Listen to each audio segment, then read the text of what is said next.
La grâce de Dieu, c'est lorsque Dieu accorde à l'homme ce qu'il lui faut, mais qu'il est incapable de s'offrir lui-même. Dieu va agir à ta place. Dieu va étudier à ta place. Dieu va aller déposer ton CV à ta place. Dieu va chercher le boulot à ta place. Dieu ne peut pas se chercher lui-même à ta place. Donc, bien aimé, la grâce ne vient pas pour encourager la passivité spirituelle.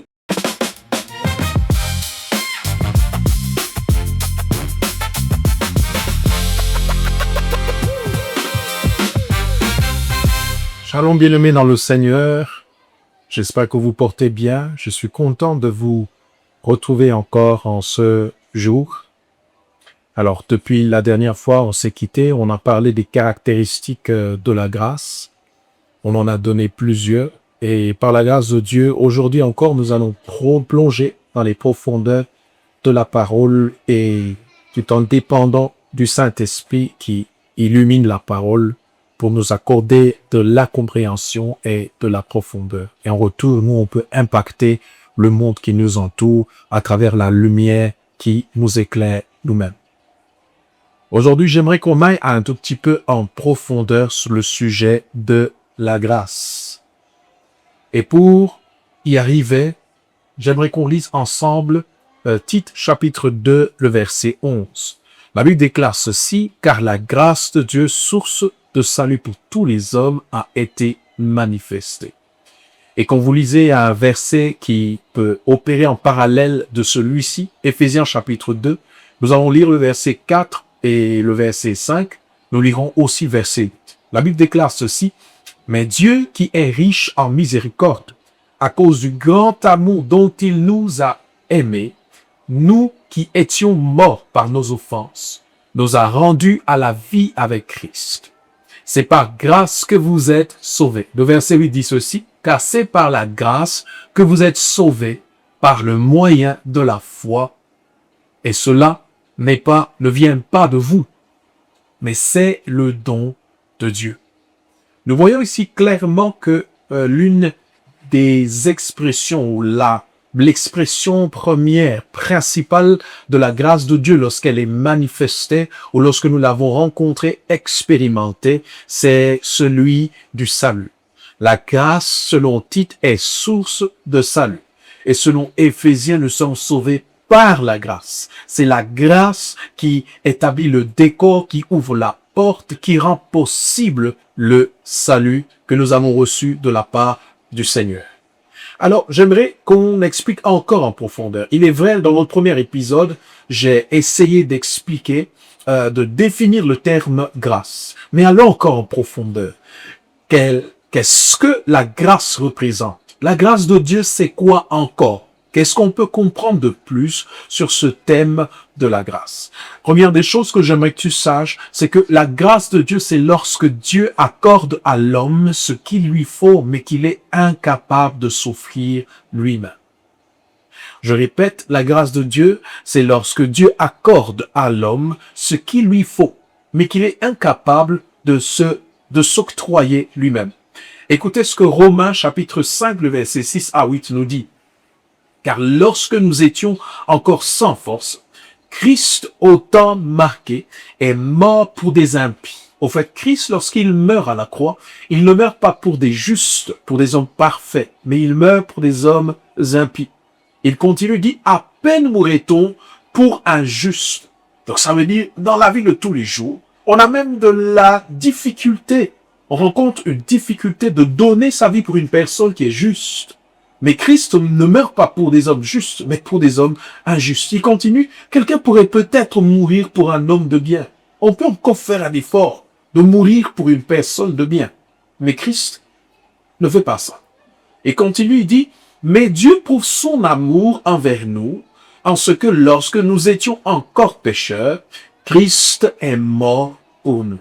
Restons dans le cadre du salut. Quand je dis que la grâce, c'est Dieu qui nous accorde quelque chose qu'il nous faut, que nous ne pouvons pas nous offrir nous-mêmes, cela veut tout simplement dire que l'homme a besoin de salut.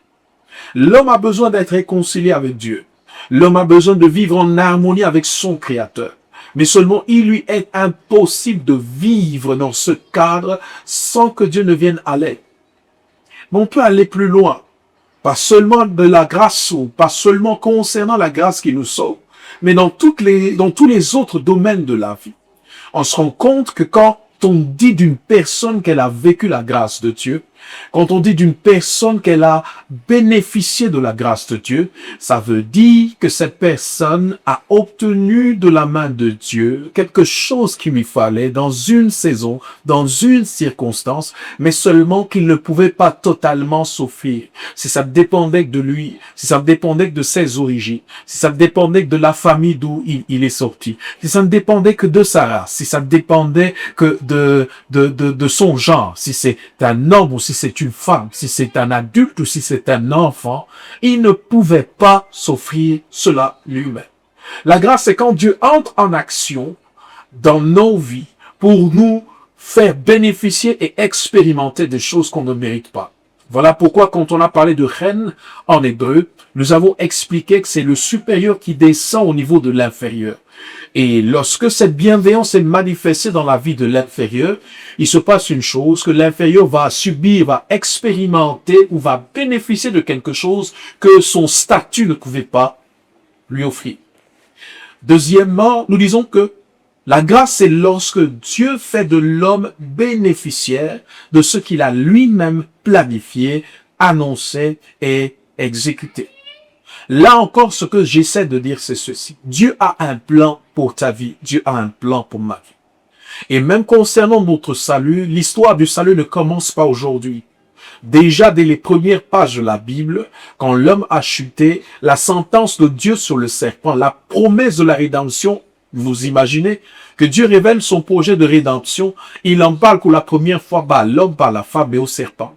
Il lui dit, je mettrai inimitié entre ta postérité et la postérité de la femme. Il dit, celui-ci t'écrasera la tête et tu lui mordras le talon.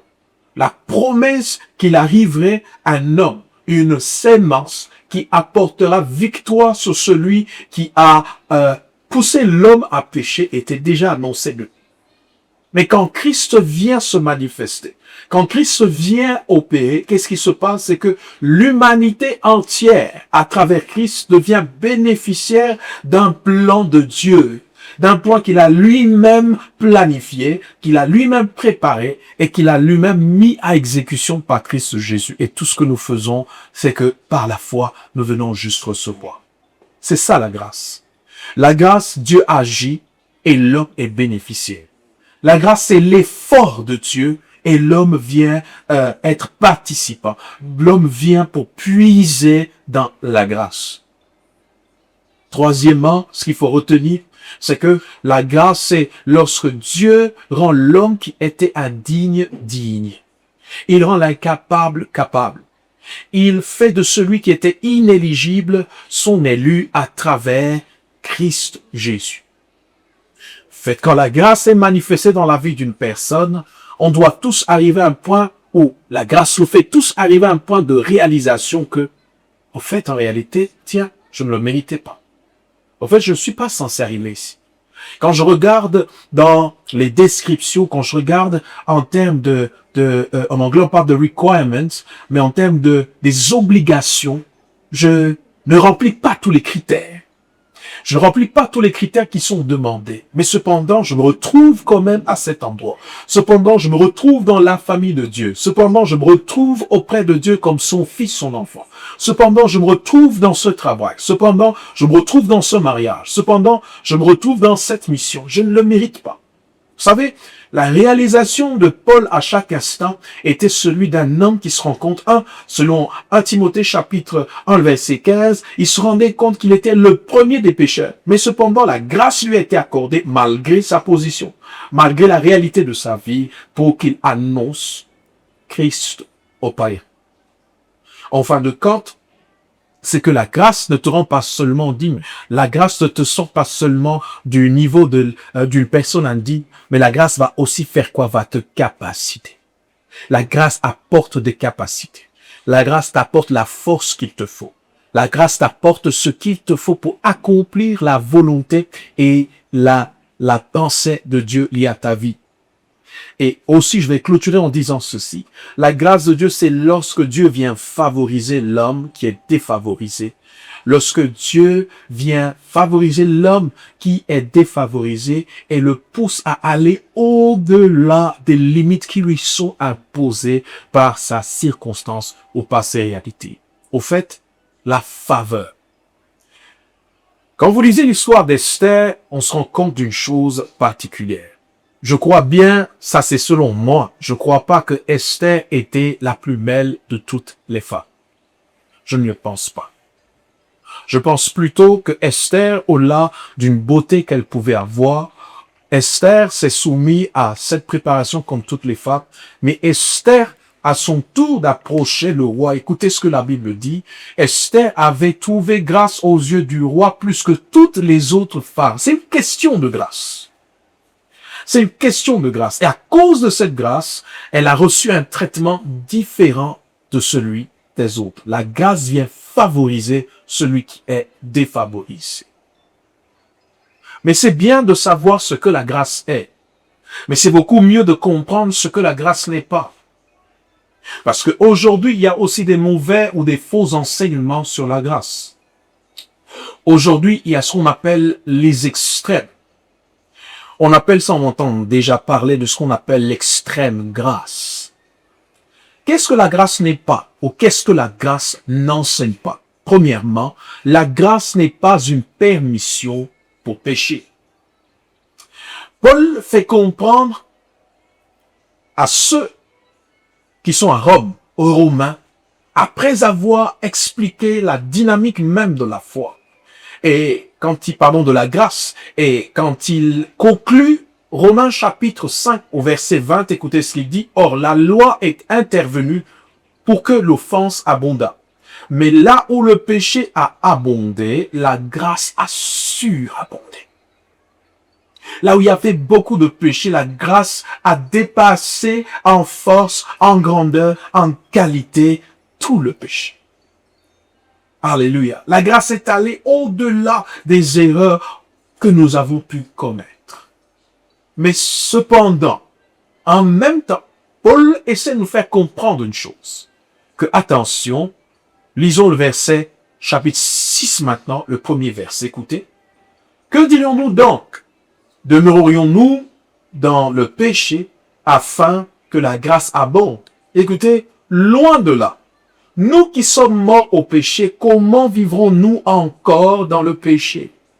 Donc, la grâce a surabondé, mais la grâce n'est pas une licence pour continuer à vivre une vie de péché. Par contre, la grâce nous rend capables de dominer, de vaincre sur le péché. Et Paul, quand il dit loin de là au verset 2, il veut dire que c'est inconcevable que celui qui a rencontré et bien compris la grâce de Dieu, il est inconcevable que telle personne puisse continuer dans son péché. Deuxièmement, la grâce n'enseigne pas la pureté ou le relâchement moral. La grâce n'enseigne pas l'impureté ou le relâchement moral. Bien-aimés dans le Seigneur, la grâce n'est pas seulement le pardon qu'on a reçu de nos péchés, mais la grâce est aussi un maître qui forme le croyant. La grâce nous instruit, la grâce nous forme. Écoutez Tite chapitre 2, verset 11 au verset 13. La Bible déclare ceci, « Car la grâce de Dieu, source de salut pour tous les hommes, a été manifestée. Elle nous enseigne à renoncer à l'impiété et aux convoitises mondaines, et à vivre dans le siècle présent selon la sagesse, la justice et la piété, en attendant la bienheureuse espérance et la manifestation de la gloire du grand Dieu et de notre Seigneur et Sauveur Jésus-Christ. » La grâce vient avec un message. Et le message de la grâce, ce n'est pas celui de l'impiété, mais c'est plutôt celui de la piété. C'est celui de fuir les convoitises mondaines. C'est celui de vivre dans le siècle présent avec sagesse, avec justice et piété. C'est ça le message de la grâce. Qu'est-ce que cela veut dire? Cela veut dire que tout enseignement qui ne prône pas la justice, la piété, la sagesse d'en haut, bien-aimé dans le Seigneur, ce n'est pas du tout un enseignement qui s'allie avec la grâce de Dieu. Troisièmement, qu'est-ce que la grâce n'est pas ou qu'est-ce que la grâce n'enseigne pas?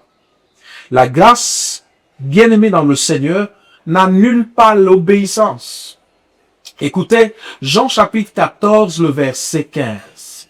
C'est Jésus-Christ qui parle à ses disciples. Il dit, « Si vous m'aimez, gardez mes commandements. » Ce n'est pas parce que la grâce est venue que les commandements de Christ doivent être négligés. La grâce ne vient pas faire l'apologie de la désobéissance. La grâce ne vient pas nous rendre rebelles. Par contre, la grâce qui nous explique, qui décrit l'amour dont Dieu a usé envers nous, fait en sorte que dans notre cœur germe aussi l'amour pour Dieu. Or, l'amour pour Dieu, ce test, l'amour pour Dieu est rendu évident par notre obéissance à la parole de Dieu. Quatrièmement, la grâce n'est pas une excuse pour rester le même. Bien-aimé, attention, la Bible déclare ceci dans 2 Corinthiens chapitre 5 au verset 17. Si quelqu'un est en Christ, il est une nouvelle création. La grâce nous trouve tels que nous sommes. Dieu nous embrasse et nous reçoit par sa grâce telle qu'il nous a trouvés ou telle qu'il nous a rencontrés. Mais attention, la grâce ne nous laisse pas tels que nous étions. Il y a toujours une transformation qui vient avec la grâce. Non seulement comme un pouvoir intérieur qui nous pousse vers le changement, mais aussi elle devient en fait, avec la conséquence de la bonne compréhension de ce qu'est la grâce de Dieu, on ne peut que changer. On ne peut que changer. Bien-aimé, on doit voir dans notre esprit, dans notre cœur, un sens de redevabilité. C'est Paul qui l'a compris le premier lorsqu'il dit, écoutez, nous ne marchons pas selon la vue, nous marchons selon la foi. Mais il ne s'arrête pas là. Il dit ceci. Quand il continue, il dit, si un est mort pour tous, alors nous considérons que tous, alors qu'ils vivent, ne doivent pas vivre pour eux-mêmes, mais ils doivent vivre pour celui qui s'est donné pour eux. En fait, celui qui a compris la grâce, que Christ ne méritait pas de mourir à la croix, mais il est mort pour que je sois sauvé. La conséquence de cette compréhension pousse l'homme à vivre pour Dieu. Pousse l'homme à se disponibiliser à faire la volonté de Dieu. Donc, la grâce bien-aimée dans le Seigneur n'est pas une excuse pour rester le même méchant qu'on a connu, la même personne colportrice qu'on a connue, la même personne qui calomnie qu'on a connue, le même type qui ment qu'on a connu. C'est pas la même personne qui vit dans l'impureté, dans toutes sortes d'impuretés qu'on a connues, non. Quand on a connu la grâce, quand on a compris la grâce, quand on est alimenté par la grâce, le résultat, bien-aimé, c'est que nous allons être changés par cette grâce. Cinquièmement, la grâce n'encourage pas la passivité spirituelle. La grâce ne veut pas dire que Dieu fera tout pour toi. Dieu va agir à ta place. Dieu va étudier à ta place. Dieu va aller déposer ton CV à ta place. Dieu va chercher le boulot à ta place. Dieu va parler à la femme que tu aimerais épouser à ta place. Dieu va aller rencontrer sa famille à ta place. Dieu va prier à ta place. Dieu va... Je ne sais pas comment ça va se faire. Dieu ne peut pas se chercher lui-même à ta place. Donc, bien aimé, la grâce ne vient pas pour encourager la passivité spirituelle. Par contre, la grâce encourage le travail, encourage le service, encourage l'implication, encourage d'être fervent d'esprit, d'œuvrer et de travailler. Écoutez ce que Paul nous dit dans 1 Corinthiens chapitre 15, verset 10. Il dit ceci, « Par la grâce de Dieu, je suis ce que je suis. Et sa grâce envers moi n'a pas été vaine. Loin de là, j'ai travaillé plus qu'eux tous, Non pas moi toutefois, mais la grâce de Dieu qui est avec moi. Paul reconnaît qu'il est le fruit de la grâce. Mais seulement Paul nous dit qu'il n'a pas laissé cette grâce être vaine, cette grâce être prise à la légère. Il n'a pas voulu que cette grâce dans sa vie puisse être dormante et inactive. Écoutez, d'ailleurs, c'est le même Paul qui nous dit dans 2 Corinthiens chapitre 6, le verset 1. Écoutez, puisque nous travaillons avec Dieu, nous vous exhortons à ne pas recevoir la grâce de Dieu en vain. Bien-aimé, il existe une chose comme ce qu'on appelle prendre la grâce de Dieu en vain. Paul a dit, évitez, ne le faites pas, ne prenez pas la grâce de Dieu en vain. Dieu ne vous a pas sauvé en vain. Il ne vous a pas donné son esprit en vain. Le don vous avez reçu, ce n'est pas en vain. Dieu vous a choisi. La Bible déclare, nous avons été créés en Christ pour des bonnes œuvres que le Père a préparées d'avance afin que nous puissions les pratiquer. La grâce existe pour nous encourager et nous motive. D'ailleurs, nous équipe aux œuvres. Et enfin, la grâce n'est pas une absence, ou la grâce n'est pas l'absence de la discipline. La grâce n'est pas l'absence de la discipline. Cela veut dire que, bien aimé, quand on est sous la grâce, quand nous marchons avec le Seigneur, cela n'exclut pas que des fois, pour notre bien, que Dieu nous corrige. Hébreux chapitre 12, le verset 5 au verset 11. Hébreux 12, 5 au verset 11. Écoutez ce que la Bible déclare. Je vais leur faire juste une lecture. Je ne vais même pas commenter. Mais écoute très attentivement. Et vous avez oublié l'exhortation qui vous a été adressée comme à des fils. Mon fils, ne méprise pas le châtiment du Seigneur et ne perds pas courage lorsqu'il te reprend. Car le Seigneur châtie celui qu'il aime, et il frappe de verge tout ce qu'il reconnaît pour ses fils. Quand tu es reconnu comme étant fils, des fois pour te remettre sur le chemin ou te reprendre, le Seigneur fera usage de sa verge. Verset 7.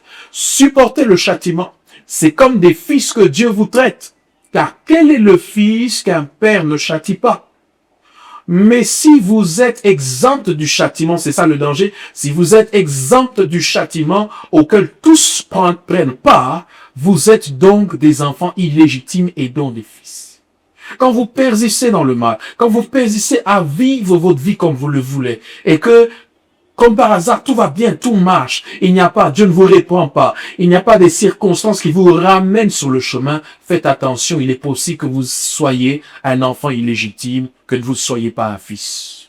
Verset 9. D'ailleurs, puisque nos parents, selon la chair, nous ont châtiés et que nous les avons respectés, ne devons-nous pas à bien plus forte raison nous soumettre au Père des esprits pour avoir la vie? Une question t'est posée aujourd'hui. Et vraiment, pour terminer, la grâce bien-aimée n'est pas une couverture pour l'immoralité. La grâce n'est pas une couverture pour un dérèglement moral, un dérèglement dans la vie. Jude, chapitre 1, verset 4, Jude 4, tout simplement, la Bible déclare, car il s'est glissé parmi vous certains hommes, dont la condamnation est écrite depuis longtemps. Écoutez, des impies qui changent la grâce de notre Dieu en dissolution et qui renient notre seul Maître et Seigneur Jésus. Ils ont changé la grâce de Dieu en dissolution. Quand on parle de la dissolution évoque une vie sans frein moral. Ils n'ont pas de frein. Ils font ce qu'ils veulent, ils font ce qu'ils sentent être meilleur. Et bien aimé, la grâce n'encourage pas cela. La grâce existe dans un cadre et le cadre est délimité par la parole de Dieu. Que Dieu vous bénisse.